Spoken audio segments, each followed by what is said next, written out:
My Hi, and welcome back to the Uncensored Journey podcast, where we say whatever the fuck we want because it's our journey, like it or not. I'm Cyndee Goldstein, and with me is Gabrielle Popescu, and we are here today to give you some tips and tricks and some skills and tools and how to survive the holidays with your families. And how to get out of there unscathed without any more emotional damage. So am just going to jump in, and I have a whole process that I do when dealing with my family and having to go to family things. And the most important thing for me is having a plan B. I always have a backup plan of something else I could be doing that day or somewhere else I can go just in case shit hits the fan. And I always make sure that I take my own car, and I always in the back of my head remember that we're all crazy in our own way, and I to be mindful of that going in.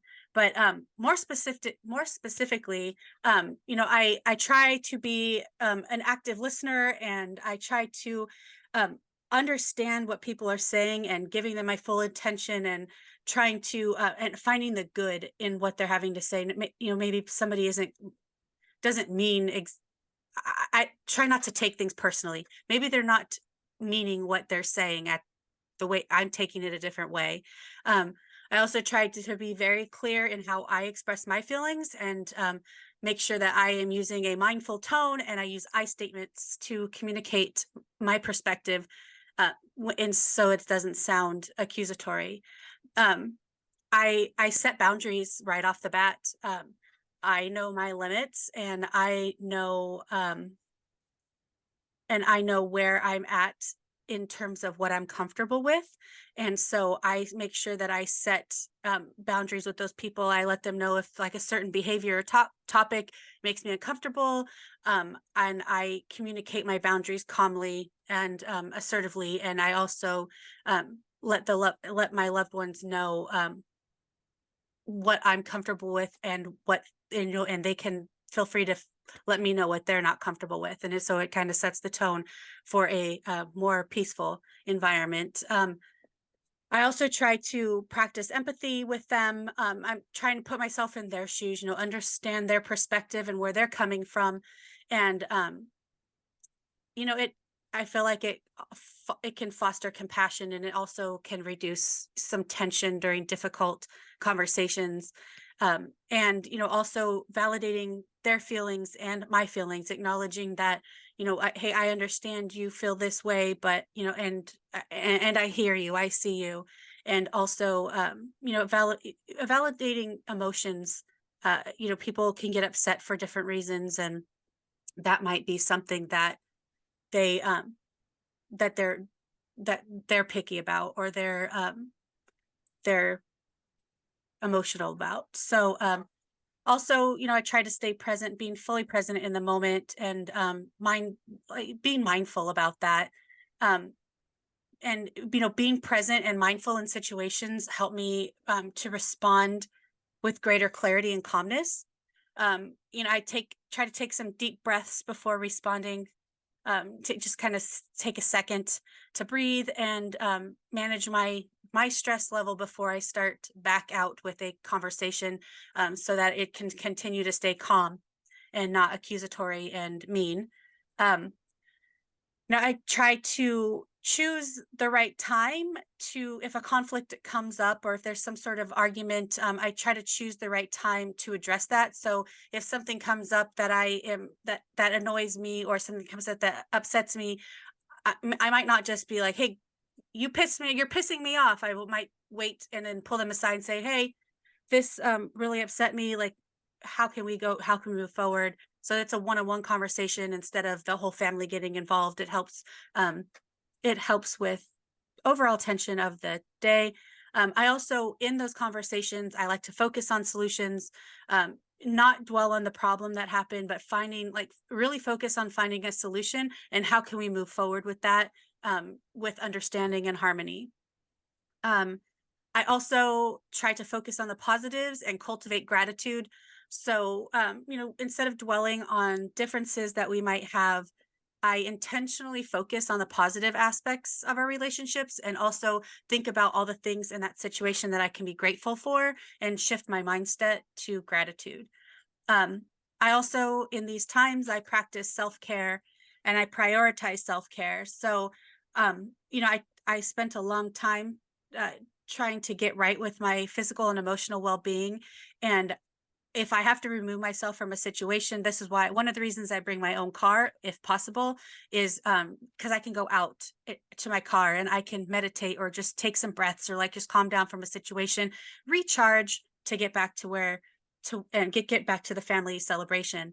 Um, and also knowing that if a situation becomes too overwhelming, it's okay to take a break. It's okay to step back. It's okay to leave. I don't have to stay in a situation that's going to um, be harmful to myself. And then, I always inject humor in things. So, make a joke out of something, be lightheartedness and try to steer the conversations away from something that's like political or religious or something that people might have really strong feelings about. Focus on lightheartedness and the humor of the holidays. And, we're all related and life can be good and peaceful. But those are just some things that I do when I'm dealing with my family. And sometimes I take a walk around the block or whatever you need to do. But so now Gabriela is going to take us through a quick visualization. She's also going to teach us a method to reduce anxiety and disassociate from loved ones that might trigger you during the holidays. Gabriela? Thank you, Cyndee. And I wanted to add my two cents on how I do it as well. And I love everything that you said. I agree 100%. It's giving compassion to yourself and also giving compassion to the people, your loved ones, and the people you're interacting with. So real quick, the way I do it, I first start, before I even get to the event, I like to visualize the family gathering, and I like to visualize it happening in a joyous and peaceful and loving way. And I really sit with that intention and that picture and imagine it as vividly as I can, and really feel that sense of gratitude and love for the family. Second, I like to ground myself. So during the holidays, most people are always running behind, or there's like that one last thing that they need to do. And so they could feel pretty ungrounded. And, real quick, grounding is taking a few deep breaths in and out, and then visualizing a cord going into the earth from your solar plexus all the way down into the ground. And then telling yourself to release any excess energy that you're experiencing and to release it into the earth. And then with each inhale, you're inhaling grounding energy, and you feel cool, calm, collected, and centered, and are ready to interact with those loved ones. And last but not least, Cyndee already mentioned it, really have compassion and empathy for the people you're interacting, because you don't know what unrealistic expectations they have of themselves and what they've been going through. So just come from a place of love and appreciation. All right, so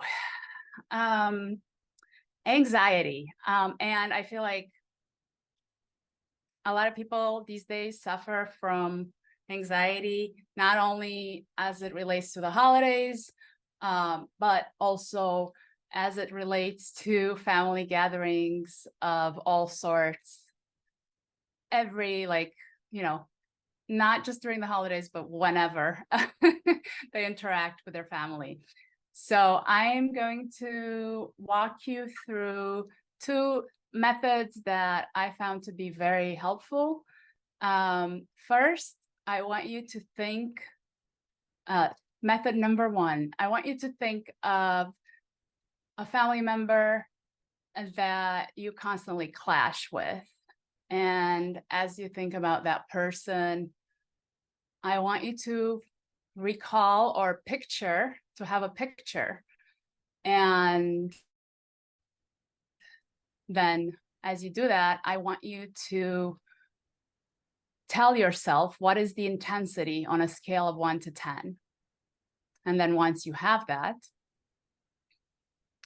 then I want you to step out of the picture and see yourself in the picture. And as you do that, I want you to tell yourself what the intensity is on a scale of 1 to 10.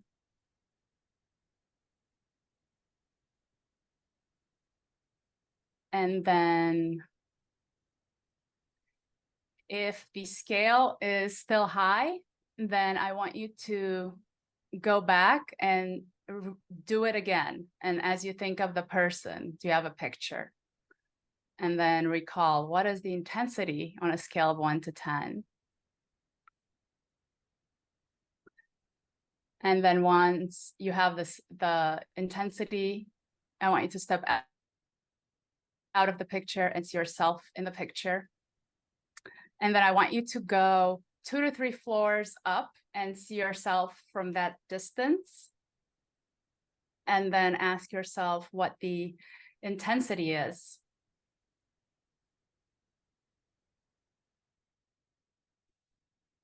And if the intensity is still high, or it's not as high, but it's lower, I want you to continue doing that until the intensity is 1 or 2.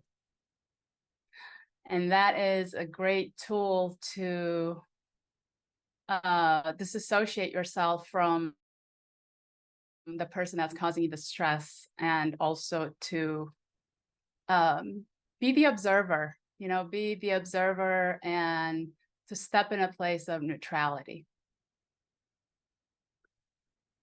Okay. First, tip number 2, or technique number 2, I want you to think about something you're anxious of. And as you think about that, I want you to be specific. What exactly are you anxious about? And then as you think about that, I want you to visualize a timeline in front of you where the past is to the left and the future is to the right. And I want you to float up above that timeline and to float out above the future to 15 minutes after the successful completion of the event, or in this case, the interaction about which you thought you were anxious about.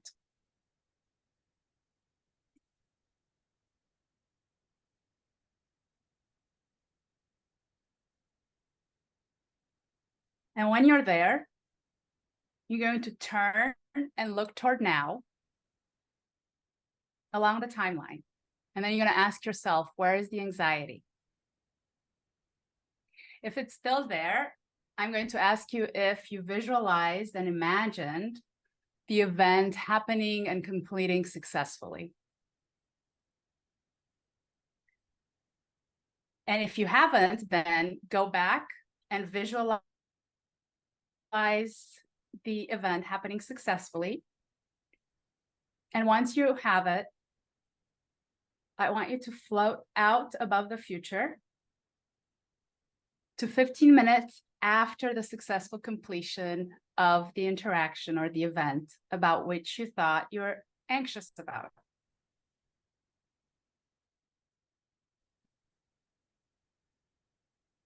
And then when you're ready, come back to now and into the space.